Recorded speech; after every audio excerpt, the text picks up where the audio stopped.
எனக்கு தெரியும் ஆங்கிலம் தெரியும், தமிழ் தெரியும், நான் தெலுங்கு எனக்கு தெரியும், மறுக்கிறது கிடையாது, பொய் சொல்ல மாட்டேன் நான். ஹிந்தி எனக்கு பாருங்க. தனக்கு தமிழ், ஆங்கிலம், தெலுங்கு மற்றும் ஹிந்தியும் தெரியும் என திமுக எம்பி துரை வைகோ செய்தியாளர் சந்திப்பில் தெரிவித்துள்ளார்.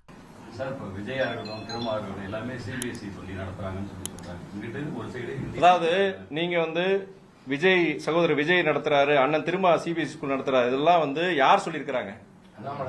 அண்ணாமலை சொல்றதெல்லாம் நம்ப முடியுமா? பிரஸ் கிட்டே உங்ககிட்ட கேட்கிறேன், இத்தனை பேர்கிட்ட கேட்கிறேன்.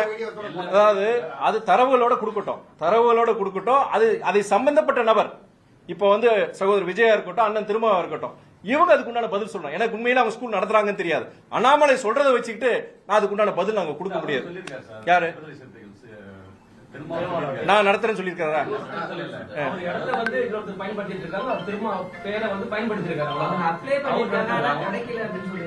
அதாவது இந்த வாதம் இருக்கு இல்லையா, இந்த மாதிரி சிபிஎஸ்இ எதுக்குறாங்க, மும்மொழி குழு எதுக்குறாங்க, அவங்க இந்த மாதிரி பள்ளிகள் நடத்துறாங்க அப்படின்னு சொல்றது அந்த சம்பந்தப்பட்ட நபர் அதுக்குண்டான பதில் கொடுக்கணும். நான் பொறுத்த வரைக்கும் இப்ப நான் நடத்துறேன்னா என் பிள்ளைங்க ஹிந்தி படிக்கிறாங்களா நான் சொல்லணும். நீங்க இந்த கேள்வியை கேட்கலாம். அதுக்கு உண்டானது பொறுத்த வரைக்கும் என்னுடைய பதில், என்னுடைய இயக்கம் மதிமுக எங்க தலைவரோ இல்லாட்டி பக்கத்துல மாவட்ட செயலர் உட்கார்ந்துருக்காங்க, இவங்க ஏதாவது ஸ்கூல் நடத்துறாங்கன்னா இந்த கேள்வி கேட்கலாம்.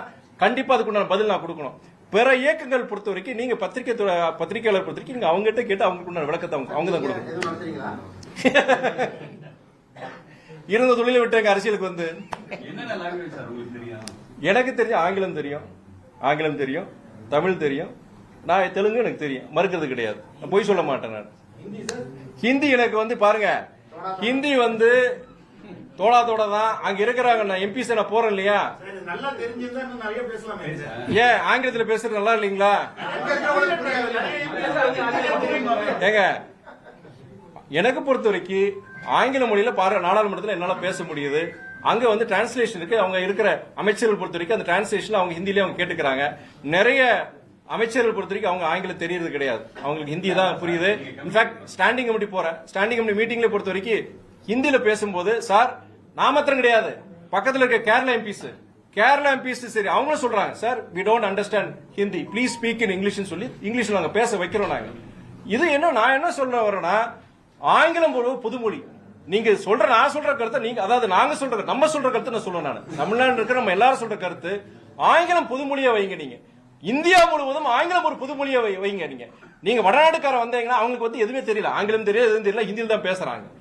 ஆங்கிலம் பொறுத்த வரைக்கும் அது காமன் லாங்குவேஜ் இருக்கட்டும். இன்னைக்கு உலக தொடர்பு மொழியா ஆங்கிலம் தான். அவங்க வடநாட்டவர்களுக்கு அது நல்லது.